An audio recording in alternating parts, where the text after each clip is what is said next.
Salut à tous, on se retrouve aujourd'hui pour parler du FC Barcelone en ce lundi 18 novembre et on commence tout d'abord avec un match du FC Barcelone, c'était ce week-end, c'était le Classico féminin et le Barça s'est imposé 4-0 du côté du Real Madrid. Ça nous fait rappeler quelque chose, il y a à peu près 3 semaines, le 26 octobre dernier, le Barça masculin avait posé le même résultat au Real Madrid et pas Real Madrid, 4-0. Donc le Barça actuellement, que ce soit homme ou femme, fait très mal bien sûr au Real Madrid. On continue, il y avait également le Barça Athletic, donc l'équipe B qui jouait ce week-end contre Amorebieta. Donc défaite 2-1 du Barça B, bien qu'ils aient pris l'avantage. Le Barça a marqué le premier but à la 86e minute. Donc normalement, voilà, tu clôtures, tu cadenasses la fin de rencontre, tu gagnes le match 1-0. Non, le Barça Athletic a perdu son avance en l'espace de quelques minutes. Ils se sont fait égaliser. Et ils ont pris un deuxième but juste après, du coup perdu le match 2-1. Donc cela fait 2 défaites, 7 nuls et seulement une victoire lors des 10 premiers matchs. 10 matchs, seulement une victoire sur leurs 10 matchs de championnat. C'est très moyen, 7 nuls, c'est bien, les nuls tu perds pas mais tu gagnes pas non plus et 2 défaites. Donc voilà, très critique actuellement la situation bien sûr de ce Barça Athletic. C'est vrai qu'avec des joueurs comme Marc Casado, des capitaines de l'équipe B, il manque beaucoup maintenant, mais bon, il n'a plus rien à faire en équipe B, on sait Casado. C'est un joueur maintenant de l'équipe première.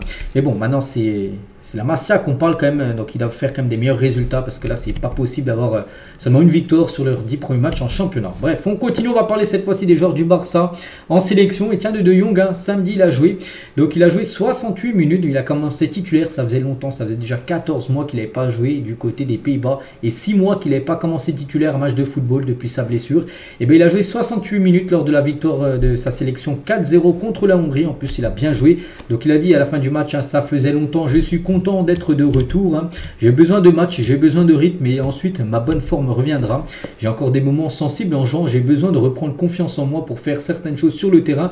Je ne dis pas que c'est un risque, mais je me sens toujours pas comme avant. Je savais que ça serait comme ça et donc les gens ne sont pas inquiets. Cela devrait s'améliorer à partir de maintenant. Voilà, parce que il n'est pas encore à 100%, il n'a pas encore son niveau qu'il avait avant sa blessure. Au fil des matchs, au fil des rencontres, du temps de jeu et du rythme pris, il retrouvera bien sûr petit à petit son niveau.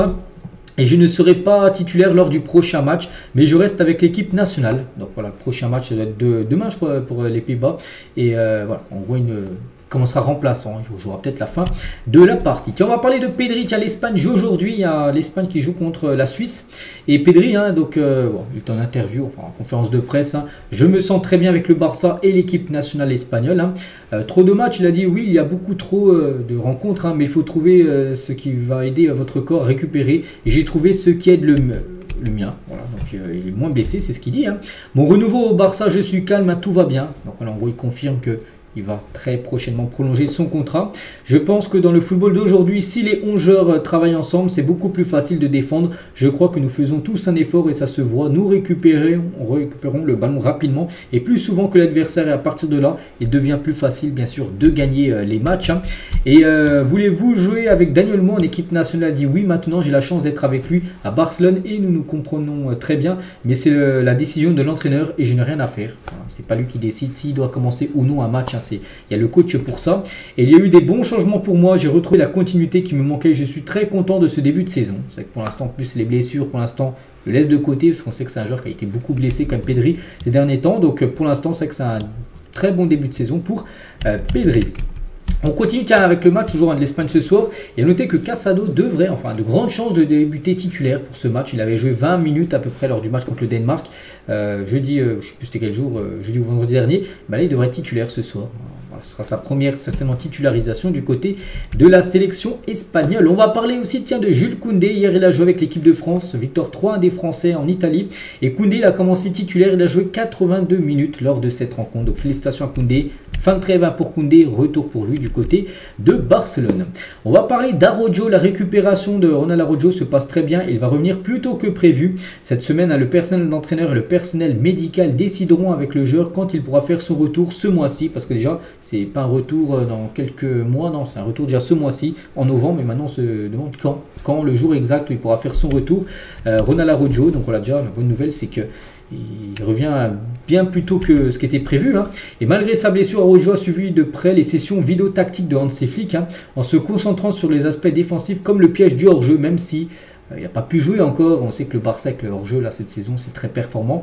Et ben il a suivi toutes les vidéos, les entraînements tactiques où ça il peut. Hein, il n'est pas blessé à l'œil et les yeux, il peut quand même regarder. Parce qu'il fait beaucoup, il joue beaucoup avec la vidéo, on peut dire Hansi Flick pour montrer ce qu'il faut faire. Mais il était là bien sûr à Rojo pour suivre toutes ces séances tactiques. Et Araujo a pour objectif de revenir sur le terrain la première semaine peut-être de décembre. Voilà, quand est-ce qu'il devrait revenir? Le défenseur uruguayen. Le Bayern Munich et le Barça sont deux options pour que Jonathan Tah parte cet été avec un transfert gratuit. Il est fort probable qu'il choisisse l'un de ces deux clubs-là. Donc on parle du Bayern, mais on parle aussi du Barça. Peut-être que le Barça pourra accueillir Jonathan Tah gratuitement le 1er juillet prochain. Des nouvelles de Marc-André Ter Stegen, blessé, on sait, il fait une grave blessure. Donc on s'attendait à ce que Ter Stegen soit absent jusqu'à la fin de la saison, mais il a subi un traitement spécial qui pourrait le faire revenir avant la fin de la saison. Peut-être, j'en sais rien, peut-être au mois de mai. Il ne reviendra pas avant la fin d'année, ni avant le mois de mars, mais peut-être au mois de avril-mai, peut-être mai, ce sera les derniers matchs du championnat. Il pourra peut-être rejouer peut-être l'avant-dernier match de championnat. Ter Stegen, ce serait bien sûr très bien de le revoir jouer cette saison, ce serait exceptionnel. À partir du 1er mai prochain, le Barça ne pourra plus utiliser le stade Montjuïc.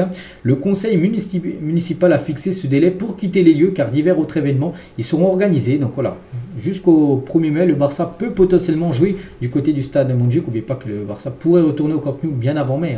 On parlait déjà avant la fin d'année, bon, ça n'est pas en fin d'année. Mais voilà, à partir du 1er mai, de toute façon, le Barça ne pourra plus jouer dans ce stade Montjuïc parce que, en gros, la mairie de Barcelone a déjà prévu des événements. Peut-être qu'il y aura des concerts, il y aura peut-être des spectacles qui seront du côté de ce stade Montjuïc. Donc le Barça, pour vous dire, voilà, qui retourneront bien sûr du côté du Spotify Camp Nou. Lewandowski, Eric Garcia, Hector Ford sont prêts pour le match du Celta. Ces trois joueurs. Hein, était blessé, n'oubliez pas que Lewandowski a loupé la trêve avec la Pologne, il était blessé au dos, il était blessé contre la Real Sociedad. Donc voilà, ces trois joueurs qui étaient blessés seront tous présents bien sûr pour le match contre le Celta. Lamine Yamal, donc lui aussi blessé actuellement parce qu'il n'a pas joué avec l'Espagne, et ben il sera bien là contre le Celta. Samedi prochain, il devrait être remplaçant, il devrait jouer 20 à 25 minutes de jeu lors de cette rencontre. Et Ferran Torres, donc lui reviendra contre Brest ou Las Palmas, et il ne reviendra pas contre le Celta, ça sera encore trop juste pour Ferran Torres. Et Pau Victor, donc lui pour avoir plus d'opportunités lors des prochains matchs en raison de blessures sur la ligne offensive.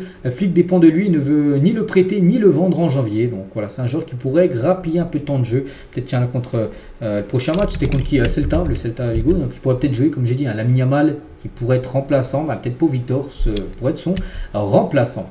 Et le trio du Celta composé de Moriba, Alonso et Mingueza. Trois anciens joueurs bien sûr du Barça. Voilà, les trois devraient certainement être titulaires lors du match contre Barcelone samedi en Liga. On va parler aussi de Szczesny. C'est que Szczesny, nouveau gardien, on l'a toujours pas vu jouer. Et le Barça va parler avec Szczesny au sujet d'une prolongation d'un an. N'oubliez pas qu'il est en fin de compte. Il a signé en gros jusqu'à la fin de saison. Voilà.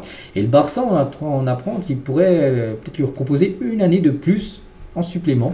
Le Barça est très content de lui, même s'il n'a toujours pas joué, mais surtout par rapport à son apport dans le vestiaire. Voilà, très professionnel. Voilà, il parle aux plus jeunes, tout ça. Et pour l'instant, c'est une grande satisfaction, même s'il n'a toujours pas gaulé une seule minute, même en match officiel. Mais il pourrait peut-être voir son contrat prolongé d'une saison supplémentaire. Christensen est sur la bretelle, on va dire, de sortie, sur la liste des joueurs qui devraient partir. Il n'est pas dans les plans du Barça, il pourrait partir en janvier ou en été. Les clubs de Première Ligue sont intéressés. C'est Christensen, on pense que c'est compliqué pour lui. Déjà, il est blessé. Et d'être introduit dans le groupe là qui fonctionne très bien, ça sent le départ pour Christensen. Et je pense pas en janvier, mais plutôt l'été prochain, il devrait quitter le club. Que pensez-vous de Barcelone avec Flick? Donc Molero, donc un joueur de Las Palmas, il a dit tous les fans de football suivent Barcelone maintenant et voient qu'ils sont supérieurs à presque toutes les équipes. Barcelone est une équipe très forte et fait bien sûr du très bon boulot. Toujours avec Molero, donc je suis très heureux pour Pedri. La vérité est que c'est amusant de le voir jouer à ce niveau après les blessures qu'il a subies. Mais en fin de compte, le football est une question de récupération. Toujours avec ce Molero, donc je suis très heureux à Las Palmas et je ne pense pas partir, mais j'espère qu'à l'avenir je serai dans un grand club comme Barcelone. Donc là, il ouvre totalement la porte à une arrivée du côté du Barça. Romario, tiens, ancien joueur du FC Barcelone, a dit avec Barça Légende, c'est de temps en temps les légendes du FC Barcelone comme lui, il joue. N'oublie pas qu'il y aura un match là à Tokyo, on en parlant en décembre, entre les légendes du Barça et les légendes du Real Madrid. Donc lui, il joue ces genres de matchs-là, on va dire. Donc il a dit que Barça Légende, je participe à un hommage plus que juste. Certains ont joué beaucoup plus longtemps que d'autres. J'y suis resté pendant près de 2 ans, mais c'est la période que j'ai le plus aimé. joué au football de toute ma carrière. Il a joué dans beaucoup de clubs, Romario, mais le plus kiffé jouer, c'est quand il était du côté du Barça. Hein. Donc c'est une fierté et un honneur d'être ici en cette année si spéciale pour tout le monde. Hein. Cela fait partie de nombreuses années. Longtemps, je n'ai pas porté le maillot du Barça, le maillot du meilleur club du monde. Pour moi, c'était ça. Et ça sera toujours le meilleur club, hein, le Barça. Normalement, je n'aime pas beaucoup regarder le football, mais quand il s'agit du FC Barcelone, on ne peut pas s'empêcher de faire attention. Le Barça, maintenant, une grande équipe, ils ont gagné de bons matchs et ont bien joué. Je pense que cette année, nous serons à nouveau champion, certainement de la Liga, il pensait. Hein. Et Romario, il parle de Rafinha, un joueur brésilien, bien sûr. Hein. Rafinha est l'un des meilleurs joueurs du monde. Il se débrouille très bien avec le maillot du Barça. Et aussi avec le maillot du Brésil. Hein. Rafinha est une fierté pour tous les Brésiliens. Il nous donnera des choses très spéciales dans le football. Donc voilà, quelques déclarations de Romario. Et on finit avec lui aujourd'hui. Donc voilà les gars, ce qu'il y avait à dire. J'espère que ça vous a plu. On se retrouve bien sûr demain mardi pour le prochain numéro. Je vous souhaite une très bonne journée et à demain.